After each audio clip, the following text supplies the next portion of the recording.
Planet of the Fakes. And Pig Star HH News. Jailed on a minor parole violation, he caught the virus and died. 2 weeks after Gov. Andrew M. Cuomo promised to release 400 Rikers inmates held on minor parole violations, only half have been freed. The release of about 400 parole violators from the Rikers Island jail complex has moved slowly, critics said. The release of about 400 parole violators from the Rikers Island jail complex has moved slowly, critics said. Credit. Dave Sanders for the New York Times. Last summer, Raymond Rivera was arrested on a minor parole violation and sent to Rikers Island, where he waited months for a final decision on his release. As his case dragged on, the coronavirus spread through the jail complex and he became sick. On Friday, state parole officials finally lifted the warrant against Mr. Rivera as he lay in a bed at the Bellevue Hospital Center. He died the next day. It was a tragedy the way it happened, said Mr. Rivera's wife, who asked not to be named to protect her privacy. Why did he have to wait so long? Nearly 2 weeks ago, Gov. Andrew M. Cuomo promised to release about 400 people who were on Rikers Island for minor parole violations as part of an effort to reduce the impact of the coronavirus in the city's crowded jail complex. Advertisement. Continue reading the main story. We're releasing people who are in jails because they violated parole for non-serious reasons, Mr. Cuomo said in a television interview on March 27. And wherever we can get people out of jails, out of prisons, now we are. But carrying out that order has proved difficult, defense lawyers say.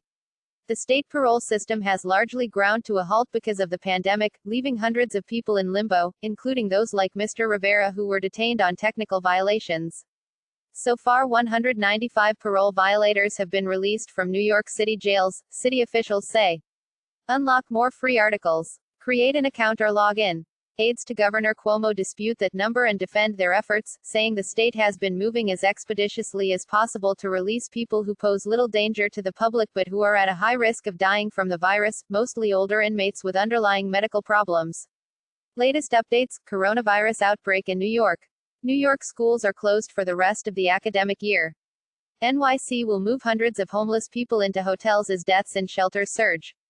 New York has so far avoided the surge at hospitals some models predicted.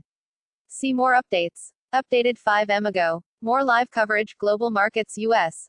On Tuesday, the governor's top aide, Melissa DeRosa, said about 700 parole violators who were deemed to be a low risk to public safety had been released across the state, including about 240 from Rikers Island. Still, public defenders and civil liberties groups say too many people arrested on technical parole violations, like breaking curfew or missing an appointment, are still in city jails waiting for a hearing. Advertisement. Continue reading the main story. Mr. Rivera and one other inmate, Michael Tyson, a repeat offender who was also sent to jail on a minor parole violation, became the first 2 people to die after being detained for months at the jail complex during the current pandemic, which has sickened hundreds of people there. Video. How coronavirus at Rikers puts all of NYC at risk. April 8, 2020. In the months since the virus was first detected in the city's jails, the situation has worsened. By Wednesday, 288 inmates, 488 correction staff and 78 healthcare workers had tested positive for the virus. 7 jail employees had died, and 11% of the city's 11,500 correction officers had self-quarantined. At Rikers Island, parole hearings have, for the most part, been suspended as the rate of coronavirus infections continued to climb, forcing officials to quarantine 59% of the city's jail population. A judicial center at Rikers where parole revocation hearings were held was shuttered after a senior parole officer contracted the virus last month. The cases being heard now, via telephone conference without the parolee present, are limited to some preliminary hearings and those in which state officials have agreed to release the person. But because hearings were on hold, people have been arrested and held on Rikers without lawyers, who are assigned to represent them at the first hearing, knowing that they were there. Every day that they wait to release people is life-threatening at this point, said Lorraine McEvely, director of the Parole Revocation Defense Unit at the Legal Aid Society. Every day matters. Mayor Bill de Blasio has been working with prosecutors, public defenders, the police and courts to secure the release of vulnerable people awaiting trial for nonviolent crimes or who have served most of their jail sentences. To date, more than 1,500 people have been released from city jails, including those serving a year or less, inmates held on minor crimes and those who are older and have underlying conditions. Advertisement. Continue reading the main story. State parole officials have, so far, lifted warrants on 242 people detained in city jails for minor, or technical, violations, like breaking curfew or missing an appointment, said Colby Hamilton, spokesman for the Mayor's Office of Criminal Justice. There are still 476 technical parole violators in city jails, he said. We look forward to receiving from the state as soon as possible the balance of the people who they will consent to release during the remainder of the pandemic, Mr. Hamilton said. Mr. Rivera, 55, was convicted on burglary charges in 2014 after he walked into a garage in Queens and took a motorcycle cover. He had also stolen bicycles from another address, according to his parole report. He served over 4 years in state prison and was placed on parole. Last summer, Mr. Rivera, who had long struggled with heroin addiction, was arrested with another person at a Family Dollar store on shoplifting charges, which he denied. A parole officer ordered him into a residential drug treatment program, but he left the facility and did not report to his parole officer. On August 19, parole officers showed up to the family's home in Queens and arrested him, taking him to Rikers Island, said his son, also named Raymond Rivera. Mr. Rivera's case was delayed. He had to change lawyers because of a conflict of interest with a co-defendant, and then waited months. 6 weeks ago, an administrative judge decided to release him. After that hearing, Mr. Rivera should have been freed in 5 days, public defenders said, but it took 6 weeks. The Department of Correction and Community Supervision said the circumstances surrounding his case are under investigation. Advertisement. Continue reading the main story.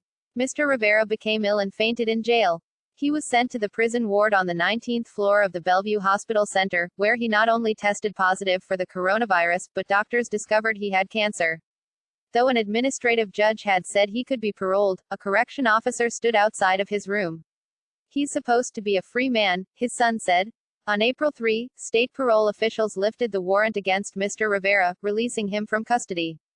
That meant Mr. Rivera was moved out of the prison ward to a hospital room 3 floors down, where he died hours later. Somebody messed up somewhere, said his son. He needed to be home, Mr. Rivera's wife said.